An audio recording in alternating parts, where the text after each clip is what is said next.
Hace décadas, cuando alguien imaginaba la depresión, pensaba en una persona incapaz de levantarse de la cama.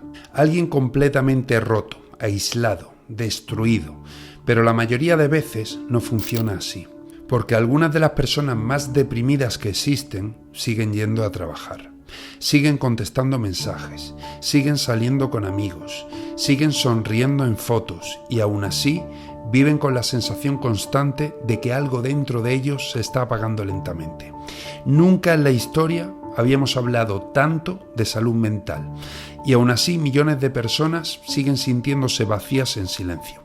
Quizá el verdadero problema de la ansiedad y la depresión no sea solo el sufrimiento que generan, sino que muchas veces son invisibles.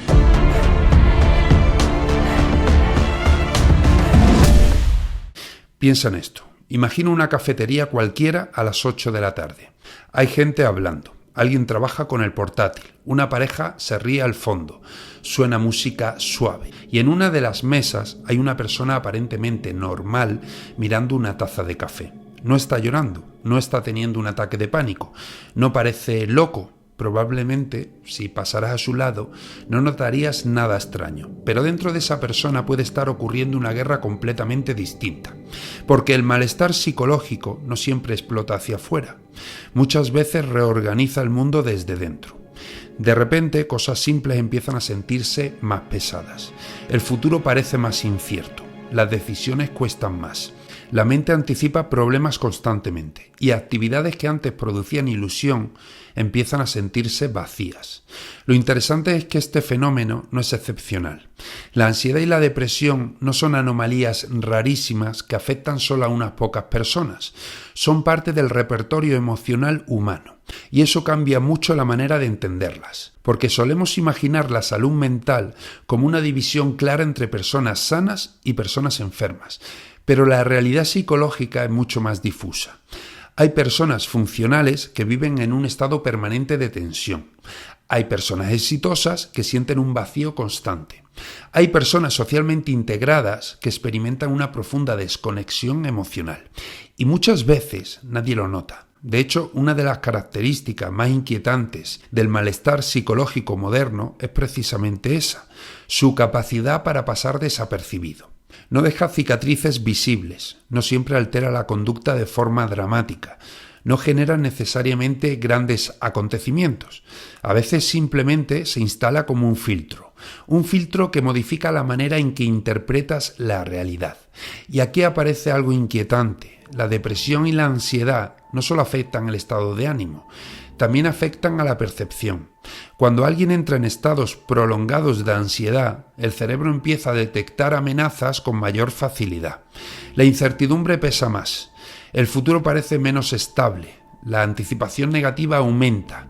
Y en la depresión ocurre algo parecido.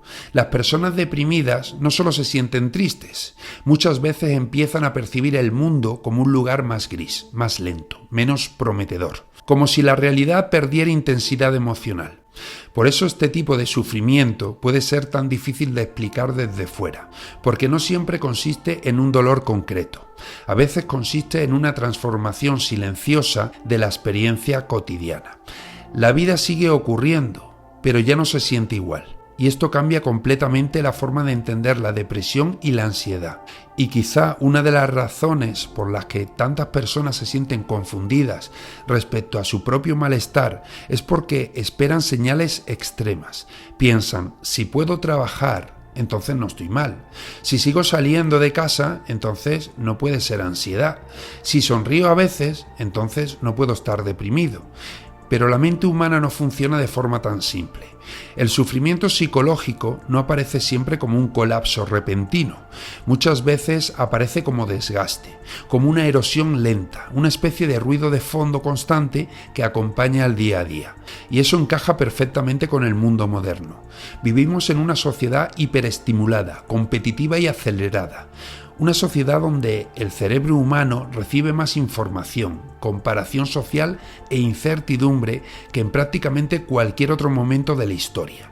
Y quizá por eso cada vez más personas sienten que viven cansadas mentalmente incluso cuando aparentemente todo va bien. Y aún así seguimos esperando que el sufrimiento psicológico sea siempre evidente, que tenga una forma fácilmente reconocible, pero no la tiene. A veces la ansiedad tiene aspecto de productividad extrema. A veces la depresión tiene aspecto de apatía silenciosa. A veces el vacío emocional tiene aspecto de rutina normal. El problema es que hemos aprendido a imaginar el sufrimiento psicológico de forma equivocada. Creemos que para ser real tiene que parecer dramático. Por eso comprender estos fenómenos exige ir más allá de la visión puramente clínica, porque la ansiedad y la depresión no son solo diagnósticos, también son formas de procesar la incertidumbre, el estrés, la pérdida de control y el malestar emocional. Son estados psicológicos profundamente humanos. Y aquí es donde esta serie se vuelve realmente interesante. Porque aunque hombres y mujeres comparten estas experiencias, no siempre las viven de la misma manera. Las diferencias no aparecen únicamente en las cifras de depresión o ansiedad, también aparecen en cómo se expresa el sufrimiento, cómo se regula emocionalmente y cómo cada sexo interpreta determinados problemas psicológicos. Pero antes de entrar en esas diferencias, era importante entender algo fundamental.